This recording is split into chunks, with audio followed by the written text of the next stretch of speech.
पढ़ेंगे हम, ठीक है, लिविंग वाल चैप्टर, ठीक है। अब लिविंग वाल चैप्टर पढ़ेंगे। सबसे पहले के वाल लिविंग ऑर्गेनिज्म की सबसे पहले करेक्टरिस्टिक्स फीचर का होता है। करेक्टरिस्टिक्स फीचर वो होता है जो कि लिविंग ऑर्गेनिज्म दिखाता है, मतलब कोई भी फीचर जो लिविंग ऑर्गेनिज्म का वो आपको करेक्टरिस्टिक्स फीचर है। लेकिन डिफाइनिंग फीचर का होता है लिविंग ऑर्गेनिज्म। डिफाइनिंग फीचर वो होता है जो केवल 100% लिविंग ऑर्गेनिज्म प्रेजेंट हो, 0% नॉन लिविंग ऑर्गेनिज्म प्रेजेंट हो। Feature date can differentiate between living organism और नॉन लिविंग ऑर्गेनिज्म होता है डिफाइनिंग फीचर जो 100% लिविंग ऑर्गेनिज्म प्रेजेंट हो, 0% नॉन लिविंग ऑर्गेनिज्म प्रेजेंट हो। जैसे cell metabolism, consciousness is a technically complicated or most obvious feature of the living organism, ठीक है। Characteristics feature होते हैं जैसे writing, speak, walk, check, exam. Unicellular organism के लिए याद रखिए जो ग्रोथ और रिप्रोडक्शन होता है वो तीन करेक्टरिस्टिक। कॉन्शियसनेस होता है जो कि एनवायरमेंटल सेंस कर रेस्पॉन्ड कर सकें, वो होता है कॉन्शियसनेस। यूनिसेलुलर ऑर्गेनिज्म के लिए याद रखिए ग्रोथ और रिप्रोडक्शन ट्विन करेक्टरिस्टिक्स होता है। ग्रोथ होता है जब में इंक्रीज होता है, मास या इंक्रीज है वो नंबर, वो ग्रोथ होता है। और सेल्फ कॉन्शियसनेस केवल और केवल ह्यूमन में पाया जाता है। ग्रोथ करेक्टरिस्टिक्स फीचर होता है, डिफाइनिंग फीचर नहीं। सो रिप्रोडक्शन करेक्टरिस्टिक्स फीचर होता है, डिफाइनिंग फीचर नहीं। सेल ऑर्गेनाइजेशन करेक्ट वो डिफाइनिंग फीचर होता है। मेटाबॉलिज्म डिफाइनिंग फीचर होता है। सेल्फ कॉन्शियसनेस डिफाइनिंग फीचर नहीं होता। करेक्टरिस्टिक्स फीचर होता है कॉन्शियसनेस। देख, सेल्फ कॉन्शियसनेस करेक्टरिस्टिक्स फीचर होता है, डिफाइनिंग फीचर नहीं होता। लेकिन जो कॉन्शियसनेस होती है वो डिफाइनिंग फीचर होता है। कॉन्शियसनेस डिफाइनिंग फीचर है, जो कॉन्शियसनेस है वो तो डिफाइनिंग फीचर है। लेकिन जो सेल्फ कॉन्शियसनेस है वो करेक्टरिस्टिक्स फीचर है, वो डिफाइनिंग फीचर ना है। अब व्हाट इज लिविंग, लिविंग की बात करते हैं कि जो लिविंग ऑर्गेनिज्म होता है जिन पर डिस्टिंक्ट करेक्टरिस्टिक्स होते हैं, मतलब जो लिविंग ऑर्गेनिज्म होता है उन पर डिस्टिंक्ट करेक्टरिस्टिक्स फीचर होते हैं to distinguish between non living, मतलब बिना मतलब लिविंग थिंग्स पे कोई डिस्टिंग्विश करेक्टरिस्टिक्स फीचर होते हैं जो कि बिना नॉन लिविंग से सेपरेट करा दो, ठीक है। यूनिक करेक्टरिस्टिक्स होता है लिविंग ऑर्गेनिज्म की। तो समझते पहले जो लिविंग ऑर्गेनिज्म होता है वो मेटाबॉलिज्म, सेलुलर ऑर्गेनाइजेशन दिखाते हैं, ग्रोथ दिखाते हैं, रिप्रोडक्शन दिखाते हैं, कॉन्शियसनेस दिखाते हैं, जो कि सेंस कर सके एनवायरमेंट है। तो in majority of higher animal and plant growth और रिप्रोडक्शन म्यूचुअली एक्सक्लूसिव इवेंट, मतलब याद रखिए ज़्यादातर जो हायर एक्सक्लूसिवली। अब बात करते हैं ग्रोथ की, जो नॉन लिविंग और मतलब जो मेजॉरिटी याद रखिए majority of the higher animal और प्लांट याद रखिए मेजॉरिटी की बात है। और ना ज़्यादातर मेजॉरिटी मतलब जो हायर एनिमल और प्लांट होता है उनमें जो ग्रोथ होता है वो इंटरनल होता है।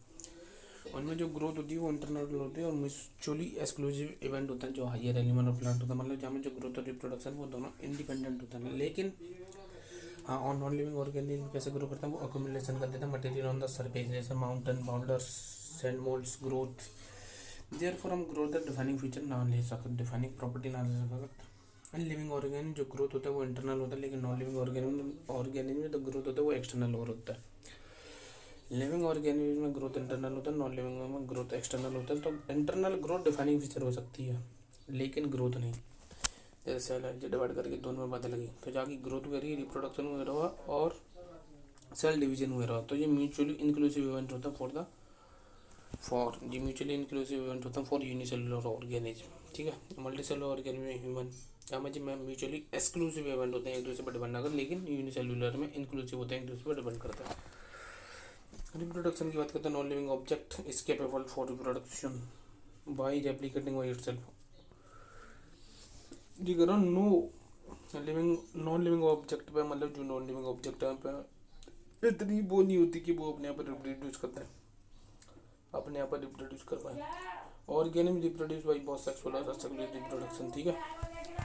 ऑर्गेनिज्म सेक्सुअली रिप्रोड्यूस भी कर सकते हैं, सेक्सुअली भी रिप्रोड्यूस कर सकते हैं, ठीक है। जैसे सेक्सुअल रिप्रोडक्शन होता है गैमेट फॉर्मेशन थे, फ्यूजन थे। सेक्सुअल रिप्रोडक्शन होता है या में कोई भी गैमेट फॉर्मेशन नहीं होता। रिप्रोडक्शन की बात करते हैं तो रिप्रोडक्शन में सबसे पहले क्या होता है, सबसे पहले जो प्लेनियर होता है सबसे पहले फंजाई। मोड ऑफ रिप्रोडक्शन की बात करते हैं तो याद रखिए जैसे ईस्ट और हाइड्राइन में क्या होता है, बडिंग होता है। बडिंग होता है मतलब जहाँ में क्या होता है मेन पेरेंट बॉडी में थे एक स्मॉल बर्ड डिटैच आता हो अनइक्वली, याद रखिए अनइक्वली डिटैच आता है, जो कि स्मॉल बर्ड तो छोटा ही होता है और पेरेंट बॉडी बड़ी होगी। पेरेंट बॉडी बड़ी होगी, स्मॉल बर्ड छोटा होगा, तो स्मॉल बर्ड डिटैच आता है from the main parent body to grow independently, ठीक है। मोड ऑफ रिप्रोडक्शन की बात करें, बैक्टीरिया और अमीबा में क्या होता है बाइनरी फ्यूजन होता है। बैक्टीरिया और अमीबा के लिए बाइनरी फ्यूजन होता है, यूनिसेलुलर ऑर्गेनिज्म होता है। हमें जो पेरेंट होता है वो डिवाइड करके दो यूनिसेलुलर ऑर्गेनिज्म बना देते हैं, ठीक है। और जो मोड ऑफ रिप्रोडक्शन होता है जैसे फंजाई और फिलामेंटस सेल की प्रोटोनेमा और मोसेस। मोड ऑफ रिप्रोडक्शन की बात करें, जैसे फंजाई, फिलामेंटा सेल की एगो प्रोटोनेमा और मोसेस में फ्रेगमेंटेशन होता है, फ्रेगमेंटेशन के द्वारा रिप्रोड्यूस करते हैं। जैसे complete fragments give rise to the new fungi, ये फंजाई है जहाँ में कंप्लीट फ्रेगमेंटेशन, जहाँ में अगर हम कम्प्लीटली फ्रेगमेंट करें ना फंजाई को, तो बात नहीं फंजाई आएगी। ये प्रोटोनेमा और मोसेस की कंडीशन है, ठीक है, जहाँ में क्रीपिंग ग्रीन ब्रांच स्टेज होता है। प्लेनेरिया की बात करते हैं, प्लेनेरिया में ट्रू रीजनरेशन होता है। फंजाई में हम बात करें, फंजाई में बहुत सारे एसेक्सुअल स्पोर बनते हैं जो कि give rise to the new fungi, ठीक है। रिप्रोडक्शन की बात करते हैं, जो याद रखिए म्यूल स्टाइल वर्कर भी होते हैं, इनफर्टाइल ह्यूमन कपल होते हैं जो कि डू नॉट रिप्रोड्यूस, तभी हम रिप्रोडक्शन ना defining feature knowledge, hence reproduction can not be all inclusive defining feature of the living organism, यानी all inclusive defining feature of the living organism. Metabolism और cellular organisation के defining feature होता है, ठीक है। जैसे sum of total of chemical reaction अगर in the body, जो मेटाबॉलिज्म होता है। नॉन लिविंग और ऑब्जेक्ट कोई मेटाबॉलिज्म नहीं सिखाते, याद रखिए। An isolated chemical reaction outside the body, वो तो नाइदर लिविंग होता है नाइदर नॉन लिविंग होता है। कोई केमिकल रिएक्शन है जो कि बॉडी के बाहर रही है, ना तो वो लिविंग होगी पूरी तरीका से, ना वो नॉन लिविंग होगी पूरी तरीका से। हेंस जो मेटाबॉलिज्म होता है वो डिफाइनिंग फीचर होता है लिविंग ऑर्गेनिज्म का विदाउट एक्सेप्शन, ठीक है। जो आइसोलेटेड मेटाबॉलिक रिएक्शन होते हैं जो कि हम विट्रो कल्चर में करते हैं, इन विट्रो कल्चर, जो आइसोलेटेड मेटाबॉलिक रिएक्शन हम मतलब जो टेस्ट ट्यूब में करते हैं आइसोलेटेड मेटाबॉलिक रिएक्शन, वो रिएक्शन तो नॉन लिविंग थिंग है, वो लिविंग थिंग ना है, नॉट अ लिविंग थिंग, ठीक है। जो रिएक्शन करते हैं हम आइसोलेटेड, वो नॉट अ लिविंग थिंग, वो लिविंग थिंग नहीं है, लेकिन वो रिएक्शन जो है वो जरूर लिविंग रिएक्शन है, रिएक्शन जरूर लिविंग रिएक्शन होगी, लेकिन वो नॉट लिविंग थिंग है, ठीक है। And cellular organisation is the defining feature of the life form. Metabolism होता है जहाँ में दो प्रोसेस होते हैं, कैटाबॉलिक जहाँ में टूटना होता है, बड़े मॉलिक्यूल का छोटे मॉलिक्यूल में टूटा, एनाबॉलिक जहाँ में छोटे मॉलिक्यूल का बड़े मॉलिक्यूल में जुड़ना। तो बड़ा मॉलिक्यूल जब छोटे मॉलिक्यूल में टूटता है तो ये इट इज एक्सर्गोनिक प्रोसेस है, एक्सोथर्मिक प्रोसेस, जहाँ में एनर्जी रिलीज होता है। जब बड़े मॉलिक्यूल टूट के छोटे मॉलिक्यूल में बदलेगा तो हमें एनर्जी रिलीज होगी, और जब छोटे मॉलिक्यूल बड़े मॉलिक्यूल में बदलेंगे, जहाँ में उल्टो दे रखा, ठीक है, केमिस्ट्री को उल्टो, वैसे केमिस्ट्री में बड़े मॉलिक्यूल टोरे के लिए हमें एनर्जी देनी पड़ती है तो वो एंडोथर्मिक होता है, लेकिन जहाँ में क्या है बड़ा मॉलिक्यूल टूटेगा तो स्मॉल मॉलिक्यूल में बदल जाएंगे, इट इज एक्सोथर्मिक प्रोसेस। और anabolic reaction is endothermic, anabolic reaction endothermic होता है, कैटाबॉलिक रिएक्शन एक्सोथर्मिक होता है, कैटाबॉलिक रिएक्शन एक्सोथर्मिक होता है। This reaction can you perform the self free system outside the body in vitro reaction, जाते living reaction कहते हैं, but it is not a living things और ऑर्गेनिज्म, मतलब जो रिएक्शन है ये लिविंग थिंग ना है ना लिविंग ऑर्गेनिज्म, लेकिन जो रिएक्शन है वो जरूर लिविंग रिएक्शन है। कॉन्शियसनेस का the living organism have the ability to sense their surrounding and environment to respond this external stimuli, जो कुछ भी हो सकती है, फिजिकल, केमिकल, बायोलॉजिकल। और consciousness therefore become the defining feature of the living organism, ठीक है। प्लांट रेस्पॉन्ड करते हैं एक्सटर्नल फैक्टर, जैसे लाइट, जो प्लांट अर्का के अलग अलग तरीका होता है रेस्पॉन्ड करेगा, जैसे प्लांट रेस्पॉन्ड करता है तेरा एक्सटर्नल फैक्टर, जैसे लाइट रहेगा, वाटर रहेगा, टेम्परेचर होएगा, अदर ऑर्गेनिक पॉल्यूटेंट, जो प्लांट ऐसे रेस्पॉन्ड करता है। और जो फोटो पीरियड होता है वो अफेक्ट करता है reproduction of the seasonal breeder, बहुत प्लांट और एनिमल में। जी लाइन समझते इंपॉर्टेंट है, जो फोटो पीरियड होता है ना, जी लाइन समझते इंपॉर्टेंट है, जो photo period affect the reproduction in seasonal breeder in both plant and animal, ठीक है। फोटो पीरियड, जो फोटो पीरियड होता है वो क्या करता है तेरा रिप्रोडक्शन अफेक्ट करता है एनिमल का भी और प्लांट का भी, ठीक है। प्लांट कौन कौन से हो सकते हैं, लॉन्ग प्लांट ही या डे न्यूट्रल प्लांट, ठीक है, या शॉर्ट डे प्लांट ही हो सकते हैं, ठीक है, या शॉर्ट डे प्लांट ही हो सकते हैं। बात करते हैं सेल्फ कॉन्शियसनेस की।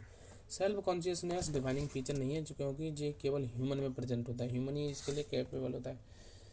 तो समझते पहले क्या होता है, human being is the only organism who is aware of himself, मतलब केवल ह्यूमन बीइंग ऐसा ऑर्गेनिज्म जो कि खुद से अवेयर है, यहाँ कहते हैं सेल्फ कॉन्शियसनेस, जो डिफाइनिंग फीचर नहीं है, जो तो मालूम है।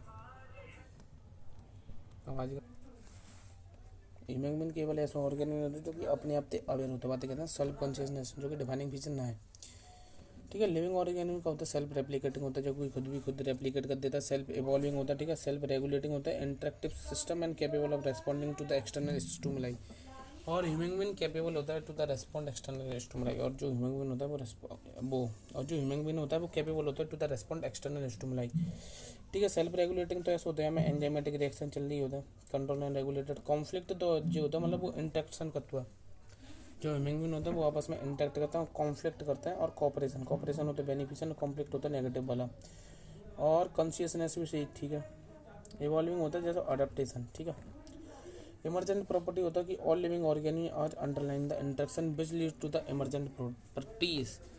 ये लाइन साउंड इंपॉर्टेंट है, ठीक है, ये लाइन आ सकती है एग्जाम में। देखो जो जितने लिविंग ऑर्गेनिज्म होते हैं वो अंडरलाइन वो are due to the underline interaction which leads to the emergent property. ये इंपॉर्टेंट लाइन है। देख रहा all living organism are due to the underline interaction which lead to the emergent property, ठीक है। Living at the lower biological level interact to make developed entities at the higher level. लेकिन ना जो living thing होते हैं lower level पे वो आपस में इंटरेक्ट करते हैं और लिविंग थिंग बनाते हैं हायर लेवल की, ठीक है। Living at the lower biological level interact to make more developed entities at the higher level. सबसे पहले बायोमोलिक्यूल होते हैं इंटरेक्ट करते हैं ऑर्गेनल बनाते हैं। सबसे पहले तो बायोमोलिक्यूल होता है आपस में इंटरेक्ट करके ऑर्गेनल बनाएंगे, फिर ऑर्गेनल आपस में इंटरेक्शन करेंगे सेल बनाएंगे, cell interaction tissue, tissue interaction organ, organ interaction organ system interaction organism बनता है। बायोमोलिक्यूल तो हमारी लाइफ चालू हुई, बायोमोलिक्यूल थे ऑर्गेनल, ऑर्गेनल इंटरेक्ट करे तो सेल, बहुत सारी सेल, मतलब सेल, सेल इंटरेक्ट करें tissue, tissue organ, organ organ system.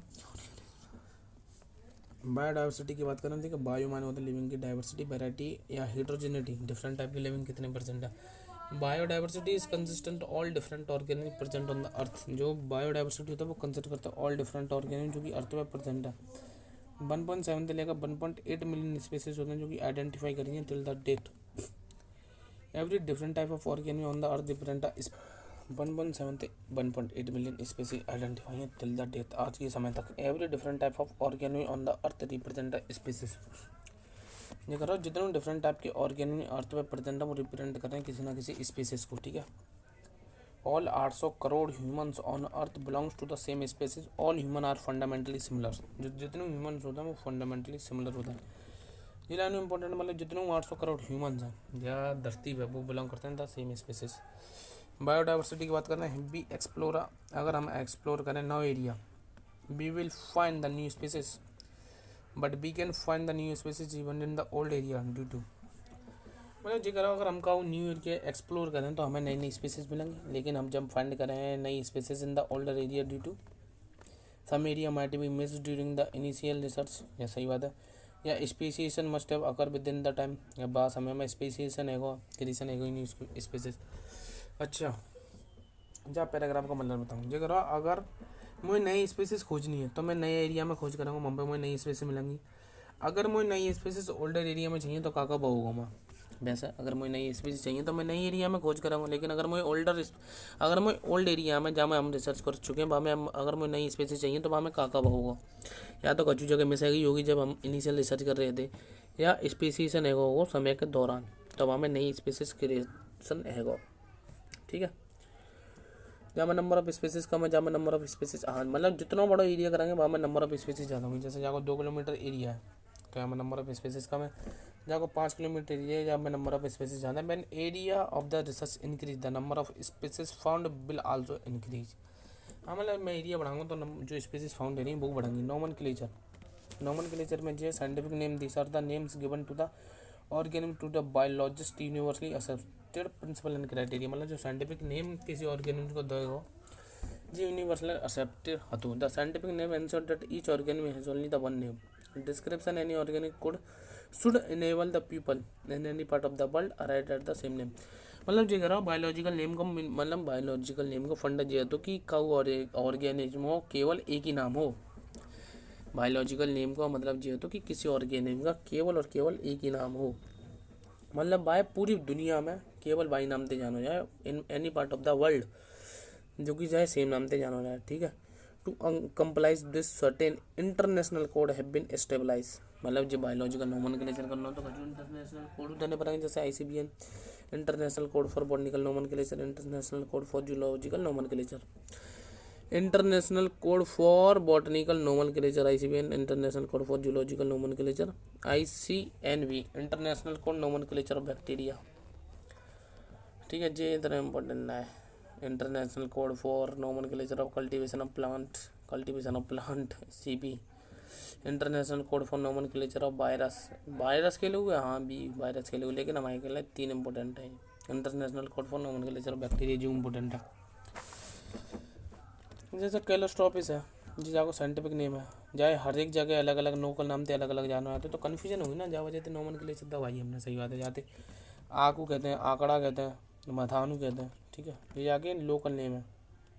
Biological नॉमन के लिए चल बायोनोमिनियल नॉमन के लिए संबंधित हो तो सबसे पहले तो केरोलस लीनियस ने बायोनोमिनियल नॉमन के लिए जाने बताइए थी कि नाम के 2 पार्ट होते हैं। सबसे पहले होता है जीनस वाको, बाद में आता वाको स्पेसिफिक एपिथेट, बाद में आता वाको स्पेसिफिक एपिथेट। जो सेकंड नाम को पार्ट होता है वो होता वाको स्पेसिफिक एपिथेट, ठीक है। जो जेनेरिक वो जो जीनस होता है वो स्टार्ट होता है कैपिटल लेटर से, ठीक है। जो जीनस होता है वो स्टार्ट होता है पहला स्टार्ट होता है कैपिटल लेटर से, लेकिन जो स्पेसिफिक एपिथेट होता है वो स्टार्ट होता है स्मॉल लेटर से। जैसे देखो मैंगो का नाम लिख रहा हूँ मैं, मैंगीफेरा इंडिका, मैंगीफेरा इंडिका, ठीक है, मैंगीफेरा इंडिका। तो जहाँ में जो स्पेसिफिक एपिथेट है तो जाको मैं स्मॉल लेटर से लिख रहा हूँ ना पहला अक्षर, लेकिन जो जीनस है तो वाको इस पहला अक्षर मैं कैपिटल लेटर लिख रहा हूँ, ठीक है। यही बता रहा हूँ ये होमो सेपियंस और का चुना जाना। बायनोमियल नोमेनक्लेचर के रूल देख ले जो कि यूनिवर्सली एक्सेप्टेड है।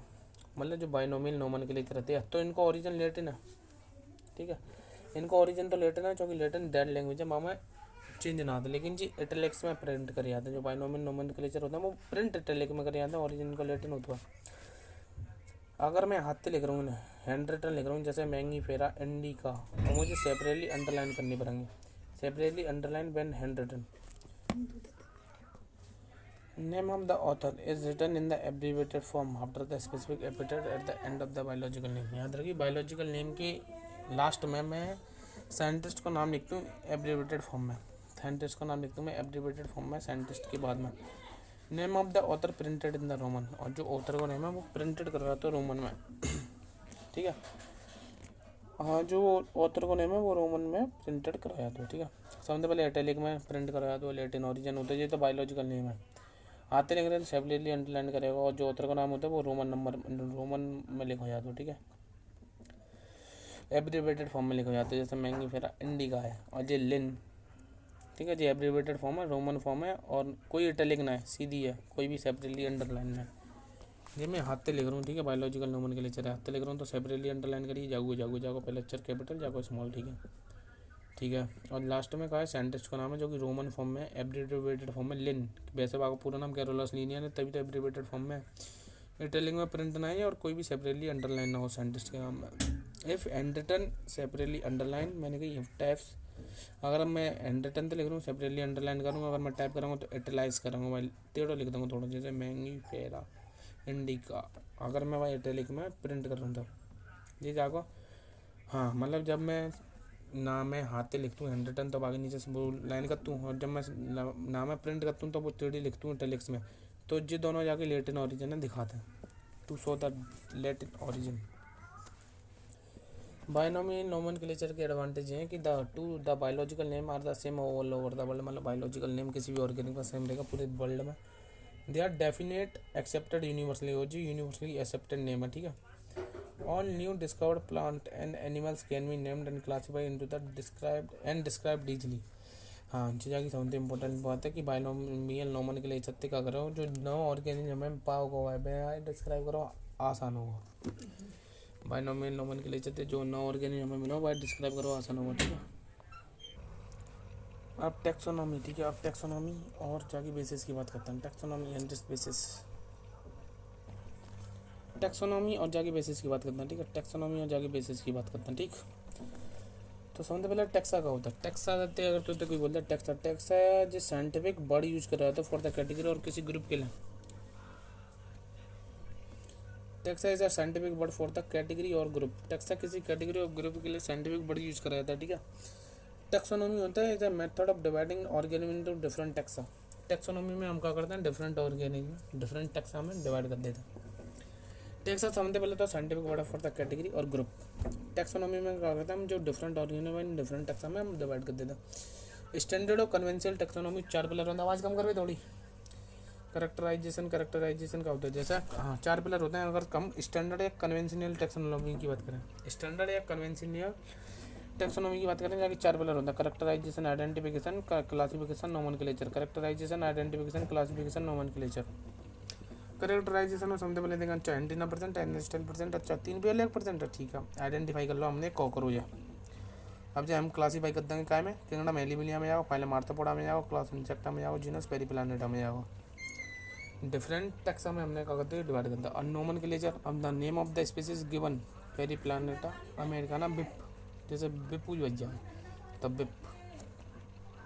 और मॉडर्न टैक्सोनॉमी के 5 पिलर होते हैं। हमने बात कर ली कि कन्वेंशियल टैक्सोनॉमी के 4 पिलर, स्टैंडर्ड या कन्वेंशियल टैक्सोनॉमी के 4 पिलर।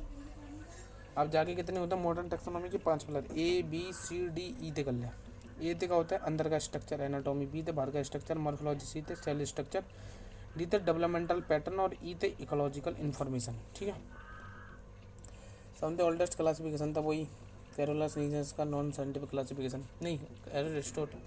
हाँ, अब बात करते हैं सिस्टमैटिक की है ना।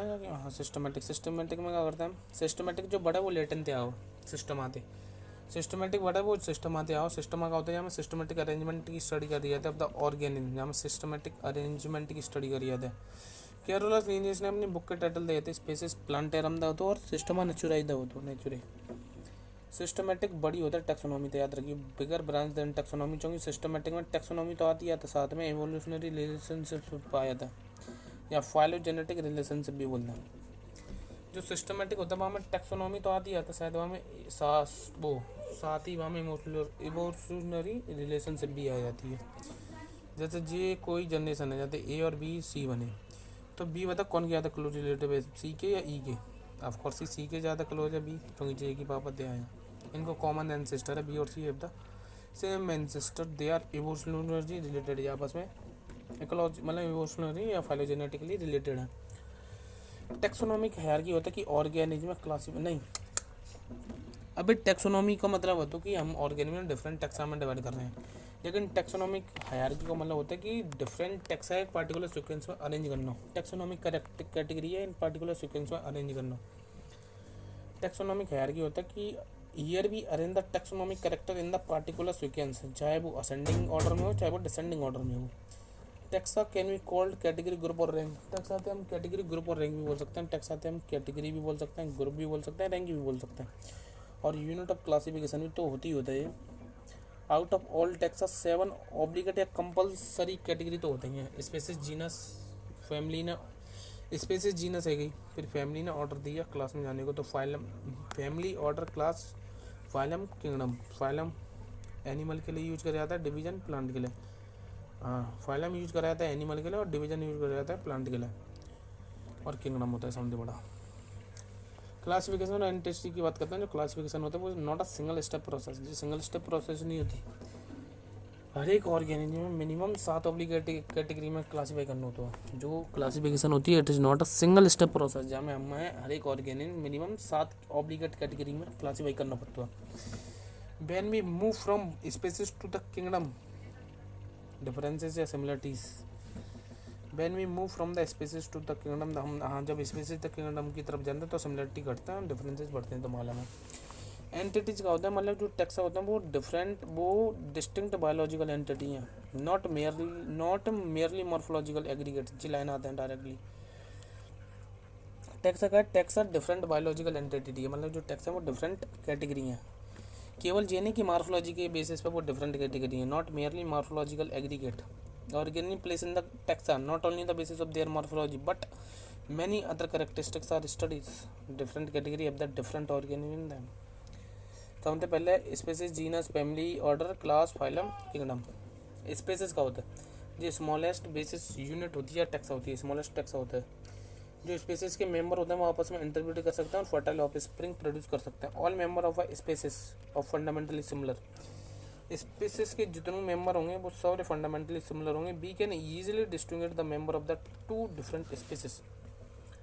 समझ रहे हो, हम 2 डिफरेंट स्पेसिस के मेंबर ने, हम 2 डिफरेंट स्पेसिस के मेंबर ने आपस में वो डिस्टिंग्विश कर सकते हैं बड़े आसानी से।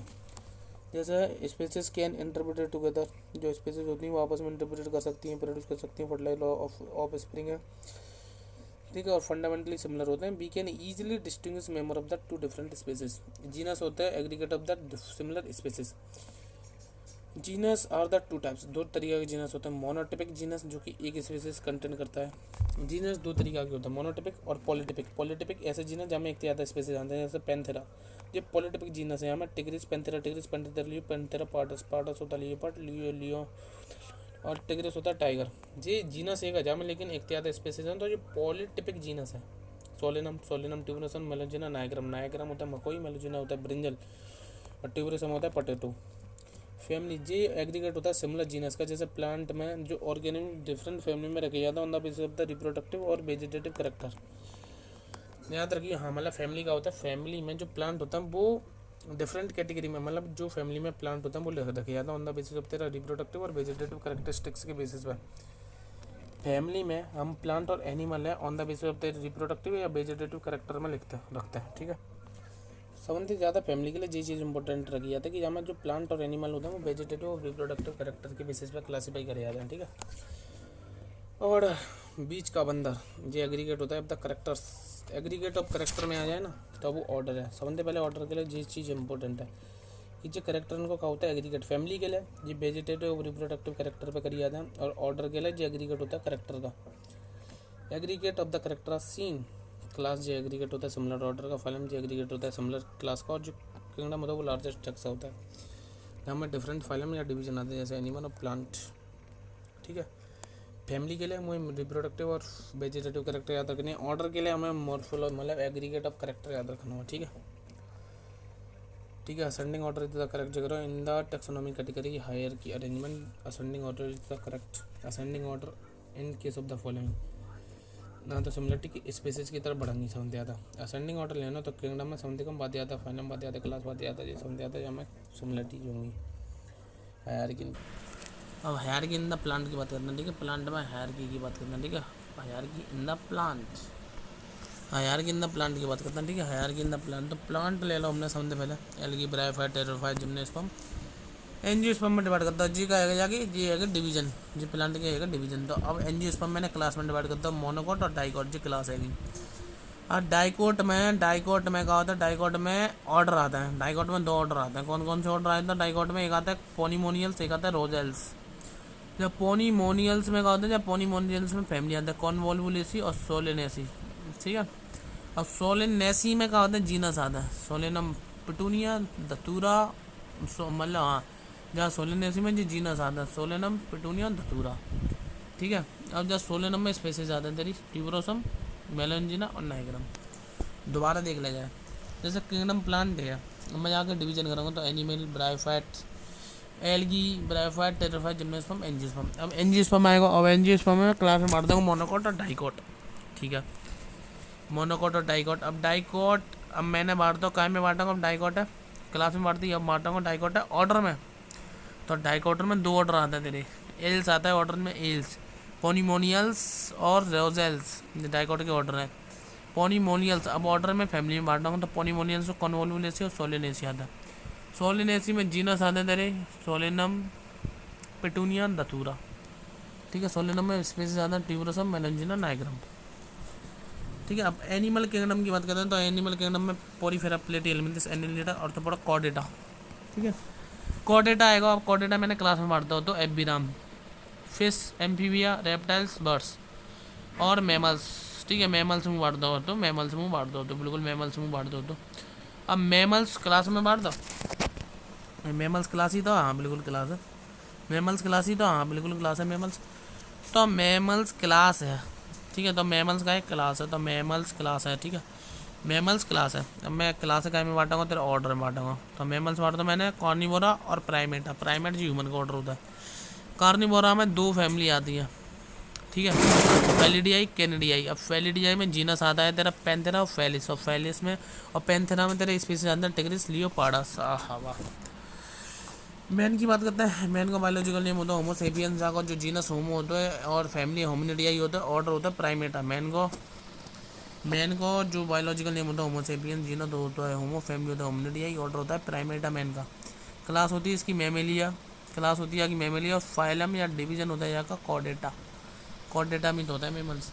मस हाउस फ्लाई की बात करें तो Musca domestica is a genus, Musca is Musca domestica is a मतलब जी नेम है, और मस्का को जीनस है, मस्कडिया इज अ फैमिली, और डिप्टेरा हाउस फ्लाई को जो ऑर्डर होता है वो डिप्टेरा होता है, और जो ह्यूमन हम है उनका ऑर्डर होता है प्राइमेटा। इसकी जो क्लास होती है हाउस फ्लाई की वो होती है इंसेक्टा, इंसेक्टा की तो क्लास होती है हाँ इंसेक्टा। इसका जो फाइलम है या आर्थ्रोपोड होता है, फाइलम होता है वो होता है आर्थ्रोपोडा। मैंगो की बात करें तो मैंगो आता है मैंगीफेरा इंडिका, जहाँ में जो मैंगीफेरा होता है ये पूरा का पूरा इसका जीनस होता है। हाँ मैंगो के लिए जो ऑर्डर होता है वो होता है एनाकार्डियेसियाई, नहीं मैंगो के लिए जो फैमिली आती है एनाकार्डियेसियाई आती है, ऑर्डर होता है सेपेंडेल्स, क्लास होती है डाइकोटिलेडन होता है मैंगो, फाइलम होता है तेरा एंजियोस्पर्म। और क्या एंजियोस्पर्म ही तो होता है तेरा, बीट भी एंजियोस्पर्म ही होता है, जैसे बीट ट्राइटिकम एस्टिकम जो है ठीक है। जीनस होता है ट्राइटिकम, और फैमिली होती है पोएसी, और ऑर्डर होता है पोल्स, और क्लास होती है मोनोकोटिलेडन, और फाइलम डिवीजन होता है एंजियोस्पर्म। ठीक है वाह, नंबर चैप्टर खत्म। ठीक है।